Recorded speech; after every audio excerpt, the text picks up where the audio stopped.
All right, it's NFL Sunday, week one of the NFL season, but nonetheless, we are still covering NASCAR DFS content for the rest of the season. So let's talk about this Kansas playoff race here. It's the second time we are going back to Kansas. We were here earlier in the spring, but a lot has happened since the first time we were at Kansas. So now that qualifying is done and the grid is set, let's walk through the grid today and figure out what plays we really want to gravitate towards, and maybe what drivers we want to avoid plugging in our lines for DFS purposes. So pretty interesting 10K range. You got Hamlin, Busch, Larson, Elliott, Truex, and Chastain up here. You're going to see a lot of place differential. A lot of these drivers did not qualify very well on Saturday. They are going to start a little bit deeper in the field than we would normally see, making them very interesting DFS plays. Hamlin has been on fire as of late. He starts the deepest out of the 10K drivers, so he gives you the most place differential upside. He is the most expensive on the slate, but he's still very easy to fit in lines depending on the lineup construction that you are building.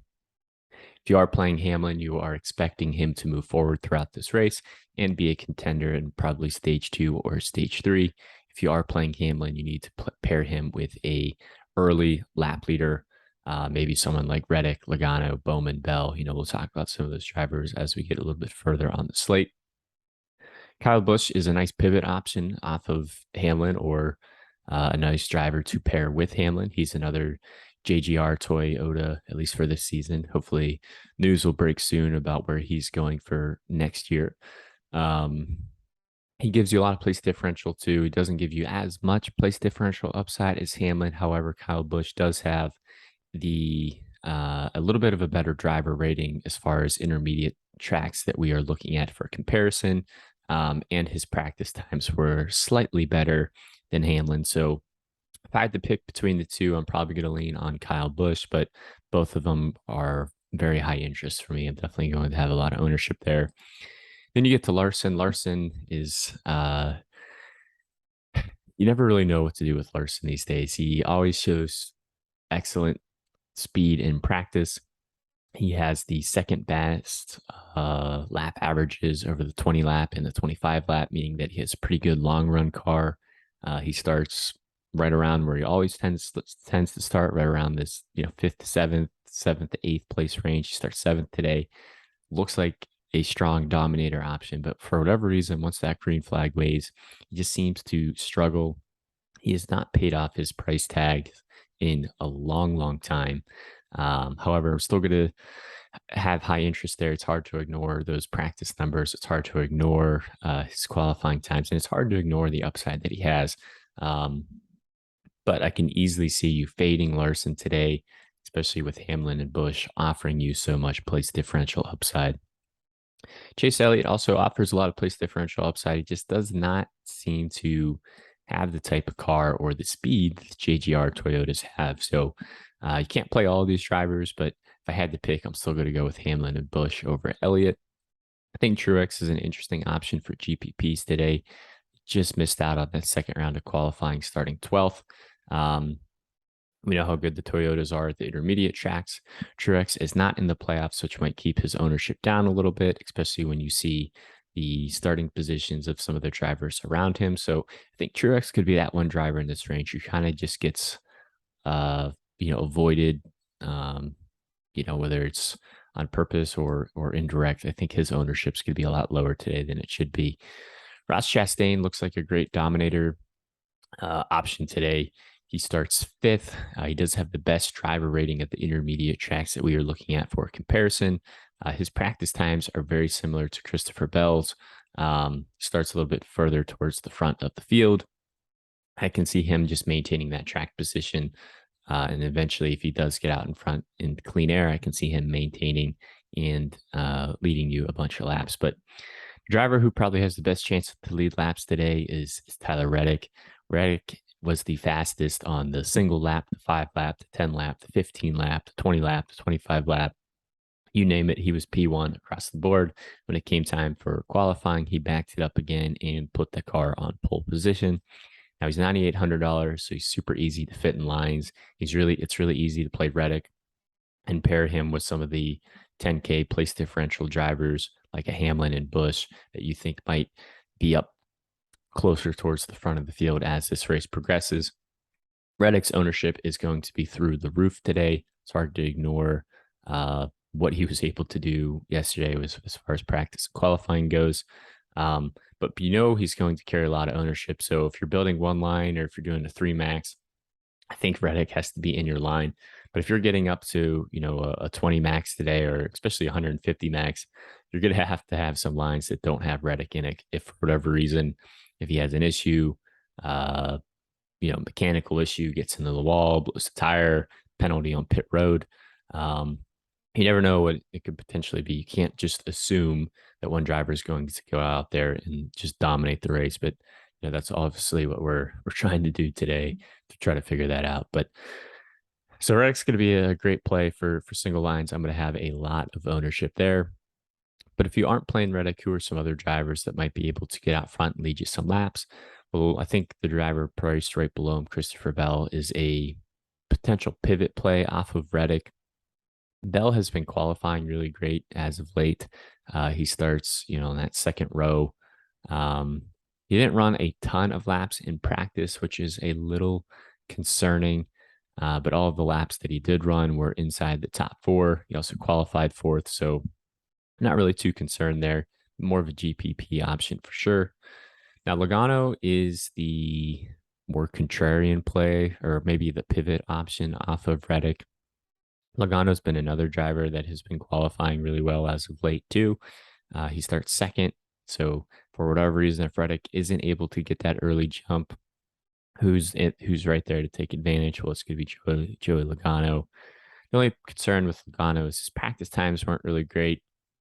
And if you're playing that narrative out in your head of, okay, I think Reddick's going to go out there and lead all of stage 1, then I think maybe Hamlin and Busch are going to be up there at stage 2, stage 3.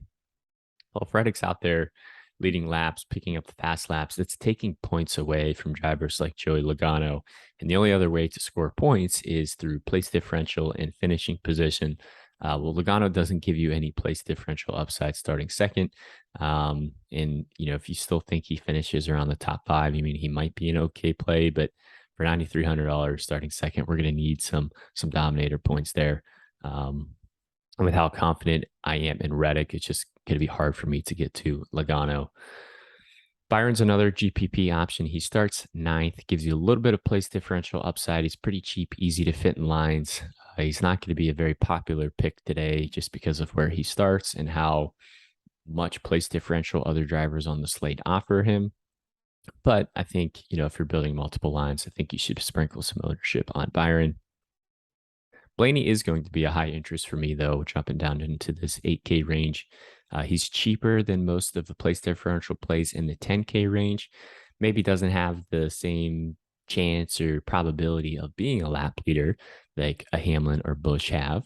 But his price tag is, thousands and thousands of dollars cheaper than those options. Gives you a ton of salary relief and really allows your line to get a little bit different from probably a lot of the duplicated lineups that we're going to see in the tournaments today. He also posted top 8 practice times across the board. So I feel really confident about Blaney. Harvick's a very similar play to Blaney. If I had to pick between the two, I'm probably going to lean with Blaney just based off of his practice times and the extra place differential that he offers. Suarez is going to be a driver I don't really see myself getting to. Suarez and Bell got into it a little bit last week at Darlington. Bell came out and apologized for that. Suarez basically said, I don't accept that apology, and I'm going to race Christopher Bell a little bit harder than I normally would. I'm going to get him back. Can't really worry too much about those narratives. People have been coming after Ross Chastain all season long. We did see Denny Hamlin put Ross into the wall at one of the races earlier this year. But again, you can't really worry too much about what potentially might happen, based off of, driver rivalries or drivers getting mad at each other. You just have to, really look at the data and plug your drivers in accordingly. But Suarez is going to be one of those guys I just don't see myself really getting to. My fear is he just stalls out around 10th or 12th today. Now, Bowman's a really interesting option. He starts third. Did not expect him to qualify this well or put down the practice times that he has been putting down so far this weekend. This team has really struggled as of late. I think if you're building multiple lines, say Reddick and Logano for whatever reason get into one another, have an issue. Well, Bowman's an interesting option for $8,200 as a potential lap leader. Probably an aggressive GPP only tournament play, but really interesting to see him starting that close to the front. Bubba Wallace is in the 2311 cars. We saw Kurt Busch win in this car at Kansas earlier this year, basically dominated the race. I think he led over 130 laps. Bubba's pit crew that race kept setting him back. He had to drive through the field multiple times, but Bubba had a really fast car. He also backed that up this weekend with his practice times and his qualifying position. He does start sixth. Worries me a little bit. I wish he started either a little bit deeper in the field or actually a little bit closer to the front of the field to increase his chances of being a lap leader. But when you have drivers like, Reddick, Bell, Bowman, Larson, some of these Chastain up there, it's just hard for me to see Bubba Wallace passing those cars and leading this race. I think it's very possible that he can.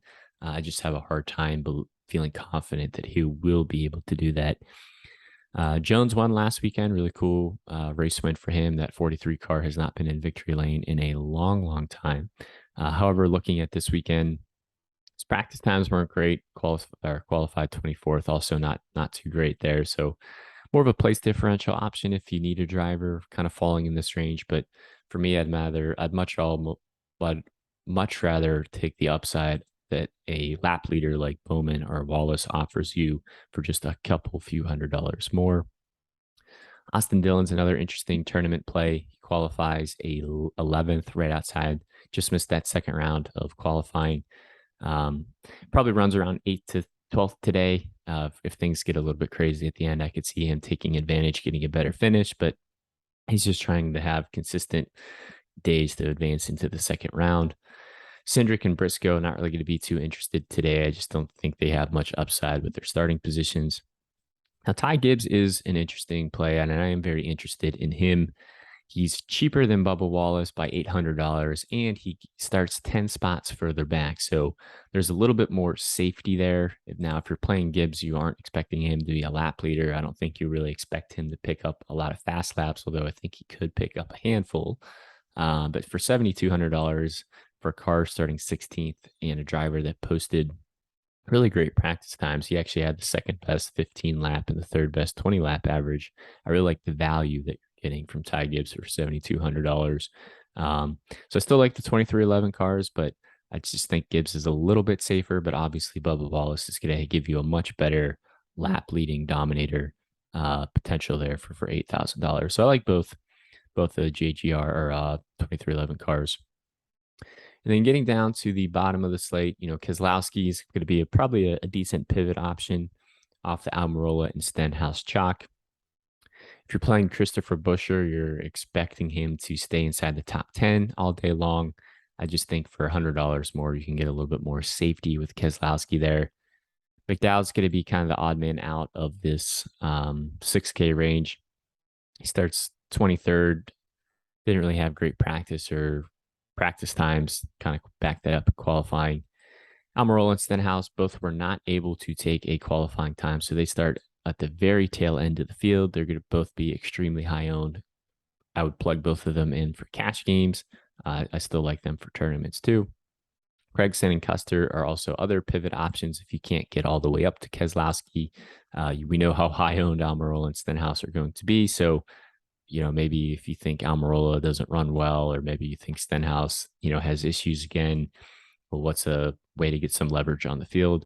Well, don't look any further than Gregson, Custer, and or Keselowski for other place differential options. And then getting down to the punt range, for me, it's really just Justin Haley and Todd Gilliland.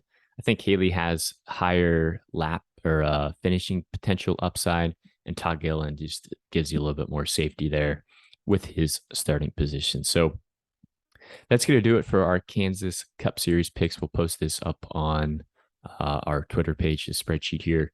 Any questions, feel free to drop them in the comments below or hit us up on Twitter. It's at FastCarsFM. But if you guys are playing NFL DFS, best of luck, and we will catch you next weekend.